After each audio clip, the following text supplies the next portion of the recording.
My subject today is, what is marriage?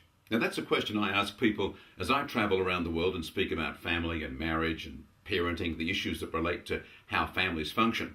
And it's surprising the answers that I get from different people around the world. As I've seen people in Africa, South America, Asia, North America and Europe considering the way that they function as families, even though there are many differences, they come down to some very fundamental issues. Those issues are found in the Bible. So I want to talk to you today about what the people around you might perceive marriage to be, maybe what you might think marriage is, and then show you out of the scripture a couple of key issues that you need to be aware of as you explore the whole subject of what is marriage. What is it to you? What is it that you're entering into or that you've already entered into? What should it be in the culture around us? Now, I'm speaking as a Westerner and I'm speaking to Westerners, and we have a sense in our culture that really relationship is the key to marriage. And that's consistent with what I hear from people around the world.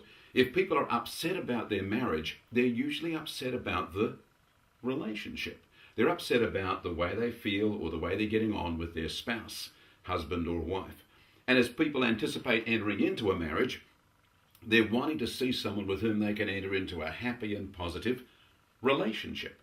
And so as people explore that issue, and I ask them different questions to sort of find out what's really in their thinking, I discover that in the West, romantic ideas of that loving, affectional relationship are very strong indicators of their understanding of what is marriage. They would say marriage is a loving relationship. Marriage is something, a relationship of trust where people can be open with each other. And they see that the negatives in marriage are when someone has violated that trust, when the relationship is broken down, when two people don't love each other anymore, when maybe they feel more love and affection for someone else outside of the marriage that they've entered into. And so here we see that the perception, the cultural perception of marriage is around the idea of relationship as an interpersonal, affectional, maybe romantic bond between two people. At the same time, an issue that comes up as I talk to people about marriage is the reality that marriage is more than just that friendship or that interpersonal relationship. It's a much more official thing than that. There's a legal element to marriage. There's the marriage wedding ceremony, the wedding certificate, the sense of commitment particularly that goes between the spouses committing themselves to each other. And so people look at marriage in that context as well. They think and look at the issue of whether the marriage can be broken. Is there a marriage certificate? How can you prove you were married? How long have you been married? And they're talking there about that official element of the relationship. Now, the Bible also speaks about those two distinct elements of your marriage, or what marriage actually is. And in the book of Malachi, we find a particular reference. If you'll grab your Bible and turn with me to Malachi chapter 2 and verse 14, we discover that the prophet Malachi identified both of those elements. The relational aspect of that affectional relationship that exists, that we think of in that Hollywood romantic idea of being in love, and also speaking about the formal, official element of that relationship, that which brings the couple together in some way that they're now married, and that creates both opportunities and challenges and problems for them as well. So have a look at Malachi chapter 2 and verse 14. God is actually rebuking the Jewish people of Malachi's day, some 500-600 years or so before Jesus Christ, maybe only 300 years, but in a few centuries before Jesus Christ was born. And this is the last prophet of the Old Testament. So it's the last book in the Old Testament, the prophet Malachi speaking on God's behalf to rebuke the people. And he rebukes them about their marriages, among other things. And so in verse 14, he says, well, you will say, how have we failed God? And God's answer is, because the Lord has been witness. God has been watching between you and the wife of your youth, because, or against whom you have dealt treacherously. And then it goes on to define what this wife of the youth actually is.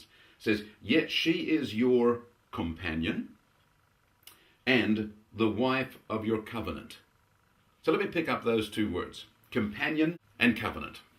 And here we have in the first word, companion, the sense of that relational, interpersonal thing, being in love. She's your companion, the one you want to be with. She wants to be with you. Your greatest joy and happiness comes out of being with that person. And that's all that lovely relational aspect that we think of in the Western sense of a romantic Hollywood, they lived happily ever after kind of marriage, with all of the joy and the wonder of the interpersonal bond that exists between the two. She's your companion. She's the person who walks along through life with you. She's there for you when you get home from work. She spends the weekends with you. You do things together. You raise the family together. She is your companion. But Malachi also says she's also the wife of your covenant. And now he's talking about the formal, legal relationship that's been established between the husband and the wife. Both of those two things exist together in God's understanding of marriage. So, what is marriage? Marriage is a relationship. But marriage is actually two relationships going hand in hand. It's the interpersonal relationship, the friendship, the trust, the bond of love and affection that exists between two people who go through life as companions, maybe each other's best friends, the people who are there for each other and who invest in each other in a very beautiful and positive way. But marriage is more than that. Marriage is also a covenant. It's a relationship established between the couple that is formal, legal, and binding, that has been established by God. In fact, in that verse, Malachi 2:14, it says, God has been the witness between you and your wife. And so this relationship, both the affectional relationship and the formal relationship, are being watched over by God himself. That's what he created, and that's what he wants people to enter into. Now, there's a whole lot to understand about both the affectional relationship and the legal, the covenant relationship that exists. And I say a lot about that in my books. There's Mending Marriages, Marriage Horizons, Family Horizons, and a lot of things on my blog at Chrisfield Blog that cover different elements of those relationship aspects. There's the issue of sacred nakedness and the moral miracle, the things to do with, I've written about the rebel queen and the dungeon lord, different issues that help to challenge you about how you relate in that beautiful affectional relationship and how you respect the bond that God has placed between you and your spouse in that formal relationship, that covenant that he's put in place. So I trust that might stimulate your thinking. Look forward to talking to you next time.